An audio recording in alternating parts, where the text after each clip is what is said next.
Alright, magandang hapon mga ka-adventure. Magna-nut dive tayo ngayon. At may apply lang akong tips or idea na nakuha natin galing kay Idol AG Spearfishing Diaries. Para makakuha tayo ng magandang video underwater sa night dive. Yung ginagawa ni mga ka-adventure ay nilagyan na ng nail polish or Q-Tix yung flashlight niya. Ito yung pang focus sa isda. Ang ginawa niya ay nilagyan lang niya ng nail polish na ganito. At ito yung panghanap ng isda, itong U-part na yan.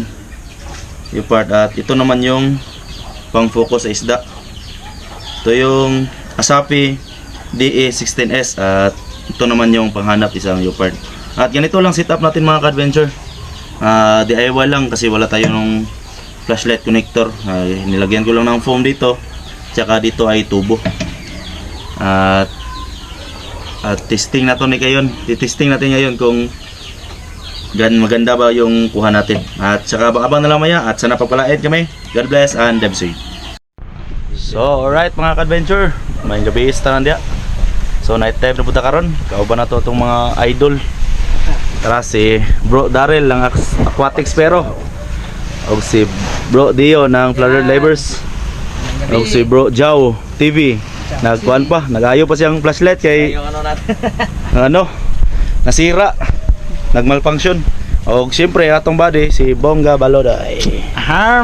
So alright, tunta kaluyan mi karon og dive safe and God bless.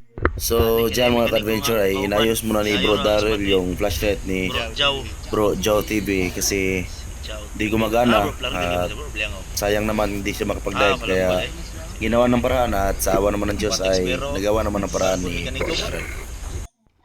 Alright mga ka-adventure, let's get ready to action. And this time mga ka-adventure ay may nakita na akong isang goatfish or timbungan, kaya gitawag ko si Bongga Balodoy para siya yung patirahon para may na lang ni pangdagdag ulam mamaya. So tuhugan you go. Alright mga ka-adventure, dyan po ay may natira akong isang dako nga kuan, barakuda o rumpi. O wala ko na untong pang focus sa isda kay nagdali-dali ko. So dyan mga ka-adventure, kung nakapantay mo kuan kay yung siga murag samaw. O diri mga ka-adventure, kung nakabantay mo kay hinahinay ako flashlight ay wa din natarong og charge ni Bongga Balodoy itong battery na kong gihulman niya. So diha is nakatira ko og pugita around 3 kilos 3.3 kilos. So bawi na lang ta next day mga ka-adventure para makakuha tag sakto nga angle ug sakto kahayag sa ato ang video, kay this time is palubat gid siya. Og after mga pila ka dive mga ka-adventure kay naka-decide na ni Bongga Balodoy nga muuli na. Kay video maot ang tempo, nagbalod dayon lubog-lubog pud. Pero not bad kasi may nahuli naman tayong pangbenta na malaki, isang malaking rumpi at isang pugita. Thank you Lord. At ito yung huli namin lahat mga ka-adventure at huli ng mga kasama natin. Grabe hive harvest tong mga idol natin mga ka-adventure. Di basta-basta mamana ni mga tawahan na. Power kayo. Grabe yung huli ni Bongga boys. Hindi makita. Grabe jackpot. Dos ra. Sampai pula to ko. Ginuok ko gamom ni. 1 kilo gina. Ano bro? Maboro kayo bro? Dondo pa. Hala. Grabe. Huli ni Aquatics pero di basta-basta. Di po na makuha. Ito trophy. Trophy fish oh. Trophy ni Bongga boys. Daraw og rumpi. Baka lapos ang pana. Ito yung huli natin no. Grabe si Jow. Di po basta-basta bod, napoy nukos bod. Di mo basta-bas. Ay rin babaw. Kuo sa chicken eh. Bigla kape no. Lugos. So alright mga ka-adventure. At kasama natin ngayon ay si Bongga Taloy. Ayan. At si Bongga Jim Jim. Shout out. Ito na yung sinasabi ko mga ka-adventure na bagong setup natin. Tignan nyo naman mga ka-adventure. Napakaliwanag niya at saka hindi na masakit sa mata. At maraming salamat Idol AG sa idea at tips na shinare mo. At makakuha na tayo ng magandang video pagdating sa night dive nito. At yan, dive safe always mga kaspero. Enjoy watching.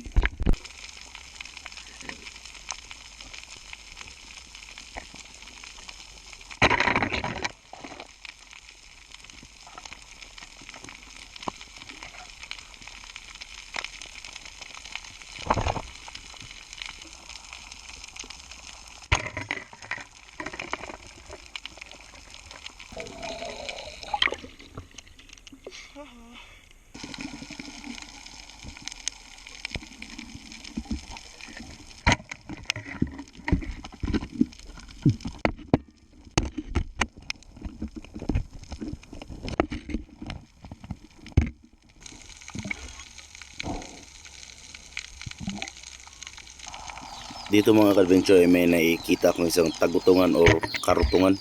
Masarap sa kata to kaya tinira ko na.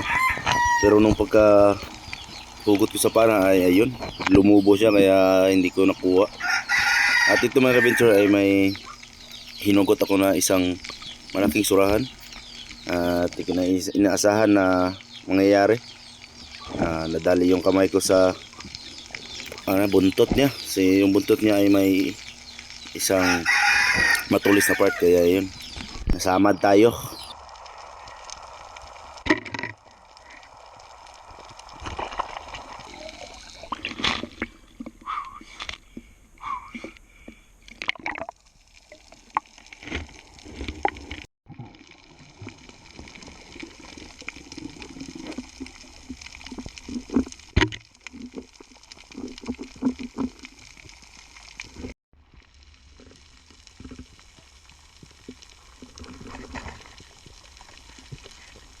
Dito mga ka-adventure ay may nakita ako isang malaking surahan pero ayun hindi ko tinamaan.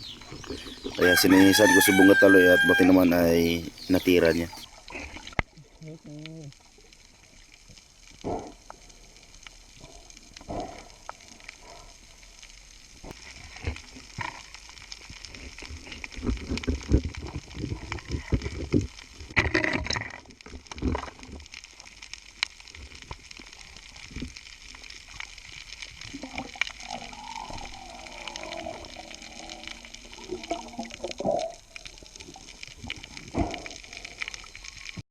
So, right. Muna itong kuha tanan guys, karong gabi gamay ra. Pero thank you Lord gyapon kay kaluyan gyapon ta. Naratay pang baligya gyapon. Kapalit ta tagaya pera ni. Gwapo. Guwapo. Kulian.